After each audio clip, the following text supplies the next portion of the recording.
Hello everyone, আমি চলে এসেছি আজ খাট্টা মিঠা একটা আমের রেসিপি নিয়ে। হ্যাঁ দোস্ত, আমের সিজন আর আমের রেসিপি বাড়িতে বানাবো না তা কখনো হয়? তাই আমি বাজারে গিয়েছিলাম, বাজার থেকে নিয়ে চলে এলাম 1 কিলো কাঁচা আম। আর এই নিয়ে আমি বানাবো আচার। তার জন্য প্রথমে আমি আমগুলো ভালোভাবে ধুয়ে নিয়েছি পরিষ্কার জল দিয়ে। এরপর বটি নিয়ে বসে গিয়েছি আমগুলোকে কেটে নেব বলে। প্রথমে আমগুলো ছালগুলো এভাবে তুলে নিয়ে প্রথমে এভাবে মাঝখান দিয়ে চিড়ে নিয়ে তারপর আরও একবার মাঝখান দিয়ে চিড়ে নেব আর তারপর 4 টুকরো করে নেব। তোমরা চাইলে এভাবে গোটা গোটাও রাখতে পারো। আমি এখানে 4 টুকরো করে নিয়েছি। সব আমগুলো আমার কাটা হয়ে গিয়েছে।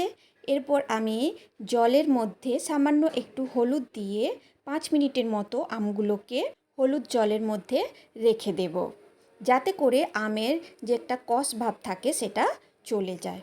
এরপর 5 মিনিট পরে আমগুলোকে এভাবে একটা ঝুড়ির মধ্যে ঢেলে নেব, যাতে আমগুলো থেকে জল ভালোভাবে ঝরে যায়।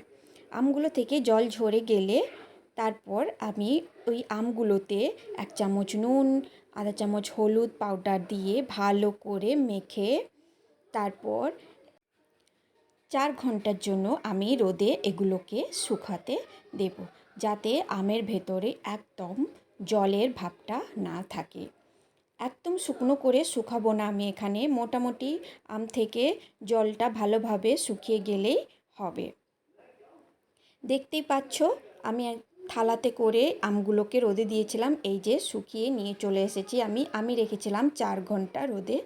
তো এসে গিয়েছি, চলো এবার আমি আমের আচার বানিয়ে নেব। তার জন্য প্রথমে আমি একটা মশলা করে নেব।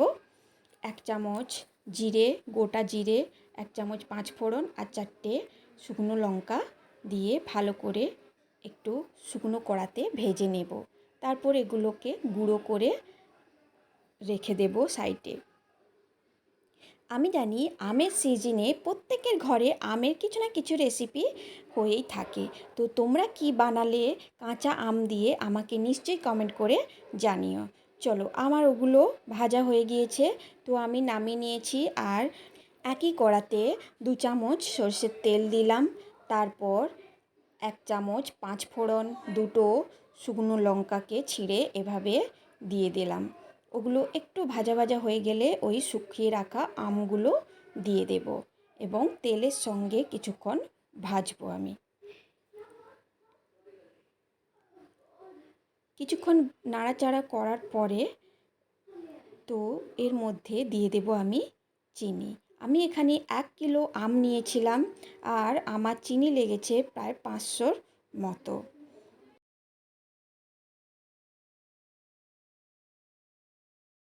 কিছুক্ষণ নাড়াচাড়া করে নিয়েছি, এইবার দিয়ে দেব চিনি। চিনি দেওয়ার পরেও কিছুক্ষণ আমি আরও নাড়াচাড়া করব, যতক্ষণ না চিনিটা গলে আসে। আর ওই চিনির পাকের সঙ্গেই আমগুলো কিন্তু সেদ্ধ হয়ে যাবে। দেখতেই পাচ্ছ চিনি অনেকটাই গলে গিয়েছে আর আমও সেদ্ধ হচ্ছে একই সঙ্গে। এদিকে আমি ভেজে রাখা মশলাটা ঠান্ডা হয়ে গিয়েছে, ওটা আমি গুঁড়িয়ে নেব। একটা মিক্সির বোল নিয়ে নিয়েছি, ওর মধ্যে গুঁড়িয়ে নিয়েছি। দেখতেই পাচ্ছ যে পুরো আমি মিহি করে পাউডারটা বানাইনি, একটু গোটা গোটা আছে। আমটা অনেকটাই সেদ্ধ হয়ে এসেছে, তো মোটামুটি একটুখানি সেদ্ধ হয়ে এলে আমি ওই পাউডারটা দিয়ে দিয়েছি।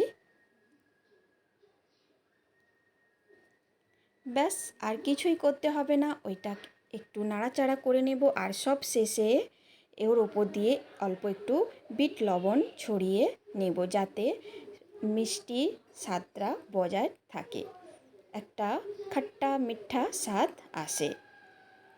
তো তোমরাও বাড়িতে এইভাবে বানিয়ে ফেলো আমের মিষ্টি আচার। আর আমার রেসিপিটা কেমন হয়েছে আমাকে জানিও, আর ভালো লাগলে লাইক করে দিও। আমি এখানে ফ্লেমটা বন্ধ করে দিলাম, আমার এটা একদম কমপ্লিট।